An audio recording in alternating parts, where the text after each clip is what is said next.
Ma'am so అరుగుదల మూలంగా osteoarthritis అనేది కామన్‌గా పెద్దవాళ్ళలో మనం చూస్తూ ఉంటాం. అయితే కేవలం ఇది ముసలివాళ్ళలోనే చూస్తామా? కొంచెం ఏజ్ వాళ్ళలో కూడా చూసే అవకాశం ఉంటుందా? అవును. సో, ఇది ఆస్టియోఆర్థరైటిస్ మీకు తెలుసా కదా! ఇది గుజ్జు అరుగుదల వల్ల. హ్మ్. సో, చాలా జాయింట్స్ ఉన్నాయి నా బాడీలో. సో, అన్ని జాయింట్స్‌కి ఏజ్ ప్రకారం అరుగుతుంది. సో, హ్మ్. That is osteoarthritis degenerative condition.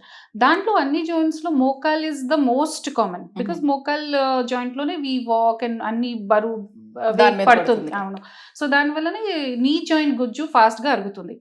Now ఇప్పుడు ఈ ఆస్టియోఆర్థరైటిస్ యంగ్ పేషెంట్స్‌లో కూడా చూస్తున్నాను ఇప్పుడు. హ్మ్. ఇంకా పెద్దవాళ్ళకి కూడా చూస్తున్నాను. సో, ఆస్టియోఆర్థరైటిస్ ఇస్ వాట్ లోపల డ్యామేజ్ జరుగుతుంది. గుజ్జు అరుగుతుంది. గుజ్జు అరిగిన తర్వాత ఏమవుతుంది? జాయింట్‌కి సపోర్ట్ కోసం స్ట్రక్చర్స్ ఉన్నాయి కదా! ఇది కూడా డ్యామేజ్ అవుతుంది. లిగమెంట్స్ ఉన్నాయి, సాఫ్ట్ టిష్యూస్, కండరాలు అన్నీ ఉంది కదా! హ్మ్. సో, స్లోగా ఇది కూడా అరుగుతుంది. హుహు. సో, కండిషన్ ప్రకారం ఎంత డ్యామేజ్ ఉందా? దాని ప్రకారం ట్రీట్మెంట్ చేస్తాము.